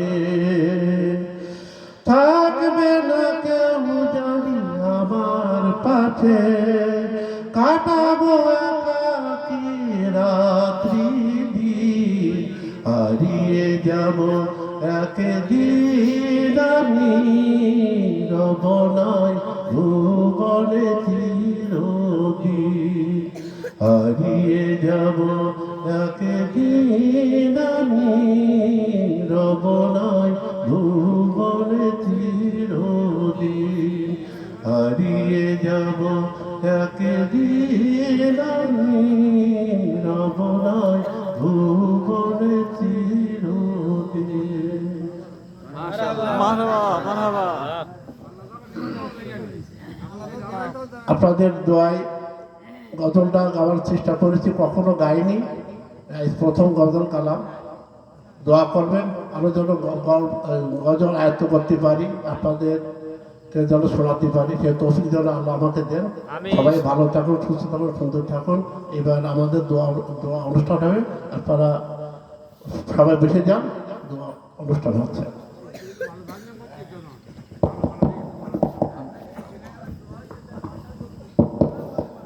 أستغفر الله الذي لا إله إلا هو الحي القيوم وأتوب إليه لا حول ولا قوة إلا بالله العلي العظيم اللهم صل على سيدنا نبينا شفينا حبيبنا مولانا محمد صلى الله تعالى عليه وعلى آله وصحابه أجمعين اللهم آمين ربنا ظلمنا أنفسنا وإن لم تغفر لنا وترحمنا لنكونن من الخاسرين رب ارحمهما كما ربياني صغيرا رب ارحمهما كما ربياني صغيرا رب العالمين পরওয়ারদিগার আলম আল্লাহ রাত্র অনেক হয়ে গেছে, তোমার বান্দারা বাড়িতে যায় নাই, দুইটা হাত তোমার আদালতে উঠে রাখছি। আল্লাহ কত পাটনা দাঁড়িয়েওয়ালা মুরব্বী বাবারা তোমার দরবারে হাত উঠাইছে। আল্লাহ বয়স বৃদ্ধি হওয়ার কারণে তাদের চুল দাড়ি পাইকা গেছে, গায়ের চামড়া ঢিলা হয়ে গেছে, চোখের পাওয়ার নষ্ট হয়ে গেছে। এমন বৃদ্ধ বাবা যারা তোমার দরবারে হাত উঠাইছে, আল্লাহ মেহেরবানি করে তাদের হাতখানা কবুল মঞ্জুর করে নাও। আল্লাহ পর্দার আড়ালের মা বোনেরা হাত উঠাইছেন, আল্লাহ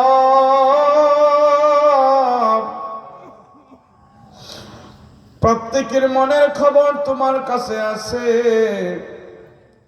কার অন্তরে কি ব্যথা কি আশা আল্লাহ তুমি জানো। প্রত্যেকের মনের নেক মাকসাদ গুলা তুমি পুরা করে দাও রব্বুল আলামিন। রাত্র যত গভীর হয় দুনিয়ার মানুষের দরজা জানালা বাসা বাড়ি সব বন্ধ হয়ে যায়। আল্লাহ রাত্র যত গভীর হয় দুনিয়ার দোকানপাট মার্কেট সব বন্ধ হয়ে যায়, অফিস আদালত বন্ধ হয়ে যায়, কিন্তু মালিক তোমার রহমতের দরজা বন্ধ হয় না, হয় না। তোমার ক্ষমার দরজা বন্ধ হয় না রে আল্লাহ। আমাদের জিন্দেগীর সব গুনাহ খাতা ক্ষমা করে দাও। আয় আল্লাহ মালিক, এত রাত্রে আমরা দুনিয়ার কোন মানুষের কাছে হাত বাড়াই নাই, দুনিয়ার এমপি মন্ত্রীর কাছে আমরা হাত উঠাই নাই। আয় আল্লাহ, আমরা তোমার দরবারের কাঙ্গাল, আমরা তোমার দরবারে হাত উঠাইছি রে খোদা। তুমি যদি আমাদেরকে তাড়ায়া দাও, কার কাছে যাবার তোমাদের জায়গা নাই। দুনিয়ার ভিক্ষুক যদি এক ঘরে ভিক্ষা না পায় অন্য ঘরে চলে যায়, কিন্তু আমরা যদি তোমার কাছ থেকে ক্ষমা না পাই কার কাছে যাওয়ার তো কোনো জায়গা নাই। আল্লাহ আমাদের জিন্দেগীর সব গুনাহ খাতা মাফ করে দাও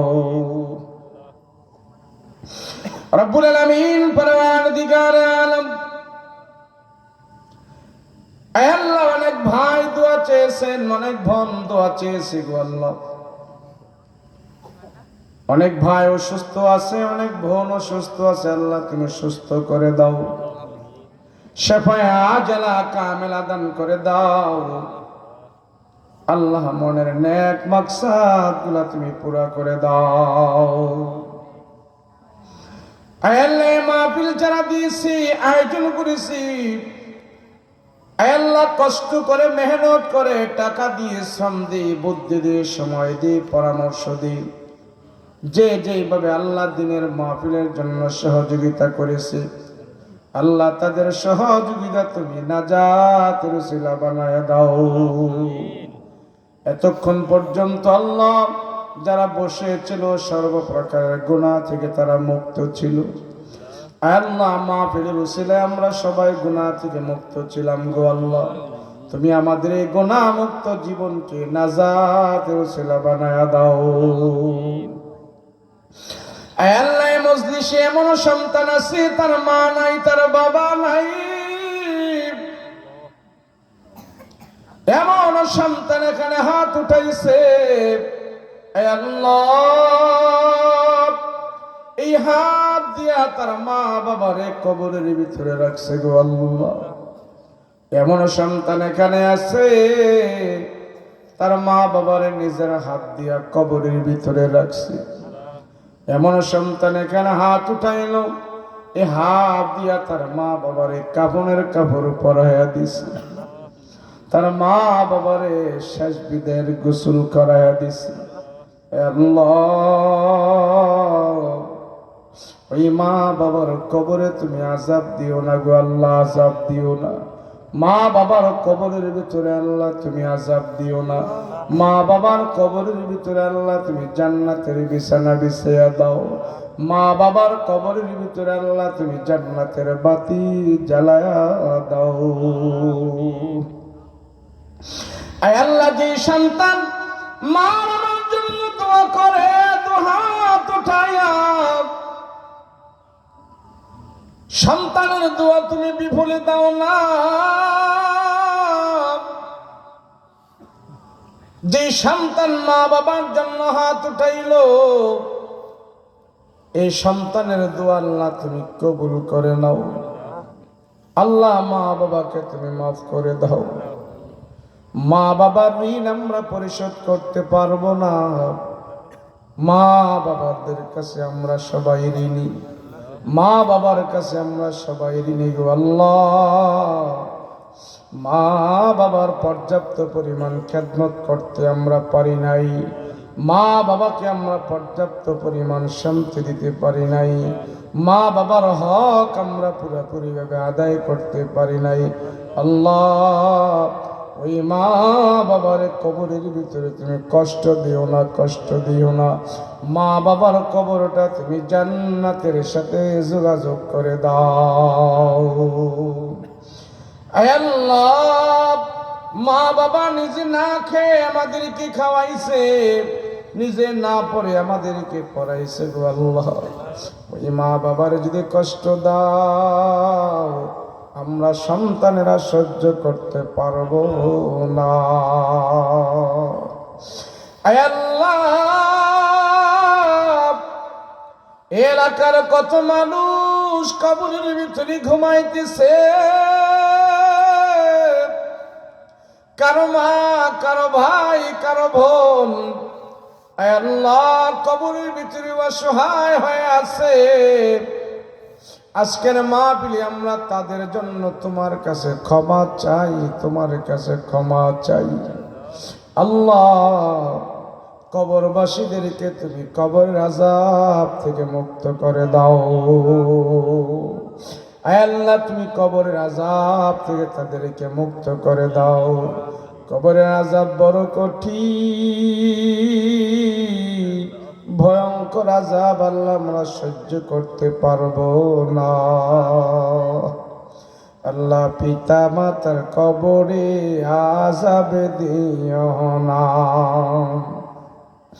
দাদা দাদির কবরে আযাব দিও না, নানা নানির কবরে আযাব দিও না। মরিয়া গিয়াছে যাদের মা ও বাপ আল্লাহ তুমি করে দিও তাদের গুনাহ খাতা মাফ।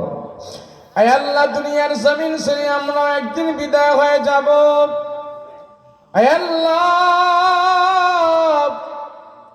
তুমি আমাদেরকে ইমানে মরণ দিও, আমাদের মৃত্যু যেন ভালো মৃত্যু হয়, ইমানি মরণ হয়। আল্লাহ, তুমি আমাদেরকে বেঈমানি মরণ দিও না, নাপাকি মরণ দিও না, জাহান্নামী মরণ দিও না। কোরআন তেলাওয়াত অবস্থায় মরণ দিও, শুক্রবারে আমাদের মরণ দিও, রমজানের রোজা অবস্থায় মরণ দিও, ইমানি মরণ আমাদেরকে দান করিও। আল্লাহ, পত্র এলাকার ভিতরে 2টা মাদ্রাসা হয়েছে গো আল্লাহ। আল্লাহ, সবাই যেন মাদ্রাসামুখী হয়, মাদ্রাসা যে দরকার এটা যেন সবাই বুঝি। সন্তানদেরকে আল্লাহ আলেম হাফেজ যেন মাদ্রাসায় পড়াইতে পারে, আলেম হাফেজ যেন বানাইতে পারে, সেই তৌফিক দান করে দিও। কোরআন পড়ানোওয়ালা বানাই দিও। এই সমাজের ভিতরে আল্লাহ তুমি আলেম ওলামা বাড়াই দিও। আলেম ওলামাদেরকে দিয়ে আল্লাহ তুমি সব মানুষকে হেদায়েতের দিকে আহ্বান করার তৌফিক দান করে দিও। আয় আল্লাহ মালিক, মক্কা মদিনায় যাওয়ার তৌফিক দান করে দিও। আল্লাহ, তোমার ঘর হজ্জ বাইতুল্লাহর মেহমান বানায় দিও। খানা কাবার গিলাপ ধরে ধরে যেন আমরা কান্না করতে পারি, সেই ব্যবস্থা করে দিও। আল্লাহ, নবীর রওজার পাশে দাঁড়িয়ে দাঁড়িয়ে যেন আমরা সালাম দিতে পারি, সেই তৌফিক দান করে দিও। আল্লাহ, নবীর রওজা না দেখায় আমাদেরকে মরণ দিও না। নবীর রওজার পাশে আমাদেরকে দাঁড় করা দিও। আয় আল্লাহ, একবার হলো নবীর রওজার পাশে দাঁড় করায় দাও। আর তা যদি না হয়, ঘুমের ঘরে নবীর নুরানি চেহারাটা স্বপ্নে যোগে দেখাইয়া জাহান্নামের আগুন হারাম করে দাও। আল্লাহ, মাহফিল কবুল করে নাও। আল্লাহ, জীবনে বহুত মুনাজাত করেছি, আজকের মুনাজাত তুমি কবুল করে নাও। আল্লাহ, জানি না কোন মুনাজাত তুমি কবুল করেছো, আজকের মুনাজাত আল্লাহ তুমি খালি ফেরত দিও না। আল্লাহ, আজকের মুনাজাত তুমি খালি ফেরত দিও না। আমাদেরকে বেগুনা মাসুম বানায়া বাড়িতে ফিরাও। আল্লাহ, মাহফিল যারা দিয়েছে, যে উদ্দেশ্যে দিয়েছে, আল্লাহ তাদের উদ্দেশ্য পুরা করে দাও। এই মাহফিলের উসিলা করে আল্লাহ তাদেরকে তুমি নাজাতের ব্যবস্থা করে দাও। ওয়াসাল্লাল্লাহু তাআলা আলাইহি ওয়া আলা আলিহি ওয়া আসহাবিহি আজমাইন। সুবহান রাব্বিকা রাব্বিল ইজ্জাতি আম্মা ইয়াসিফুন ওয়া সালামুন আলাল মুরসালিন ওয়ালহামদুলিল্লাহি রাব্বিল আলামিন। বিহাক্কি লা ইলাহা ইল্লাল্লাহু মুহাম্মাদুর রাসূলুল্লাহ সাল্লাল্লাহু আলাইহি ওয়াসাল্লাম। আসসালামু আলাইকুম।